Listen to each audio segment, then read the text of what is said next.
ॐ श्री परमात्मने नमः।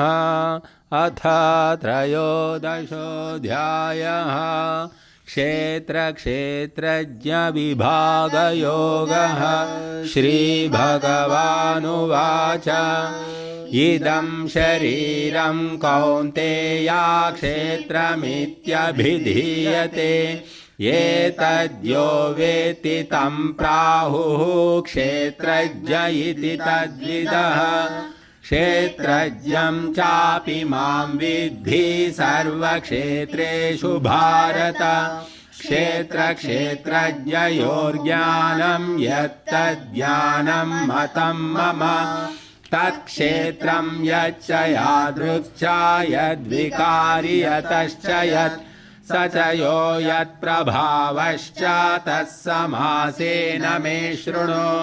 ऋषिभिर्बहुधा गीतं छन्दोभिर्विविधैः पृथक् ब्रह्मसूत्रपदैश्चैव हेतुमद्भिर्विनिश्चितैः।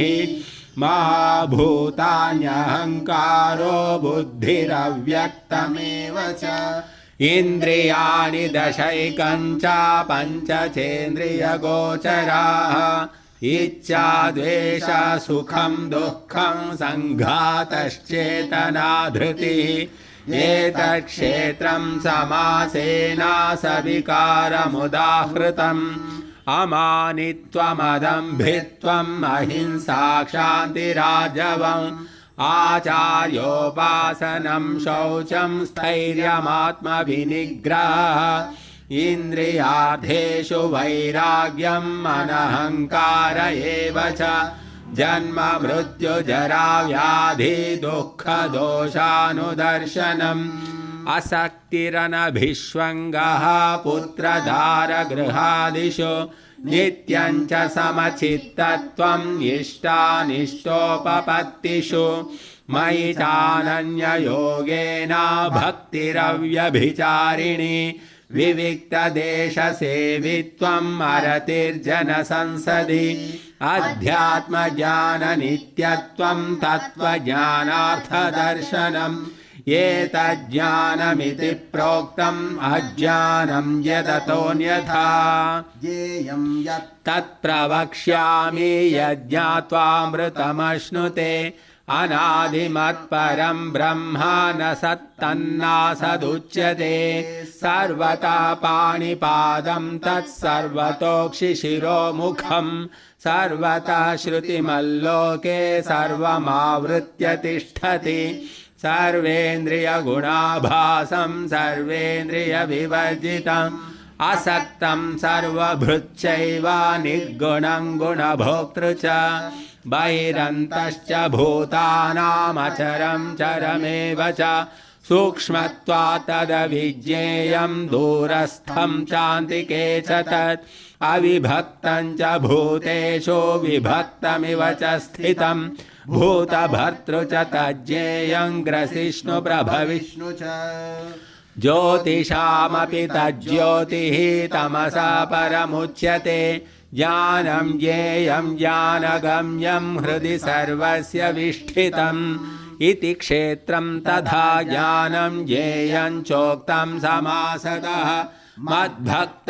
एतद्विज्ञाय मद्भावायोपपद्यते प्रकृतिं पुरुषं चैव विध्यनादि उभावपि विकाराश्च गुणाश्चैव विद्धि प्रकृतिसम्भवान् कार्यकारणकर्तृत्वे हेतु प्रकृतिरुच्यते पुरुषा सुख दुःखानां भोक्तृत्वे हेतुरुच्यते पुरुषा प्रकृतिस्थो हि भुङ्क्ते प्रकृतिजान् गुणान् कारणं गुणसङ्गोऽस्य सदसद्योनिजन्मसु उपद्रष्टानुमन्ता च भर्ता भोक्ता महेश्वरः परमात्मेति चाप्युक्तो देहेऽस्मिन् पुरुषः परः य एवं वेत्ति पुरुषं प्रकृतिं च गुणैः सह सर्वथा वर्धमानोऽपि न स भूयोऽभिजायते ध्यानेनात्मनि पश्यन्ति केचिदात्मानमात्मना अन्ये सांख्येन योगेन कर्मयोगेन अन्ये त्वेवमजानन्तः श्रुत्वान्येभ्य उपासते तेऽपि चातितरन्त्येव मृत्युं श्रुतिपरायणाः यावत् सञ्जायते किञ्चित् सत्त्वं स्थावरजङ्गमं क्षेत्रक्षेत्रज्ञ संयोगात् तद्विद्धि भरतर्षभ समं सर्वेषु भूतेषु तिष्ठन्तं परमेश्वरं विनश्यत्स्वविनश्यन्तं यः पश्यति स पश्यति समं पश्यन् हि सर्वत्र समवस्थितमीश्वरं न हि नस्त्यात्मनात्मानं ततो याति परां गतिं प्रकृत्यैव च कर्माणि क्रियमाणानि सर्वशः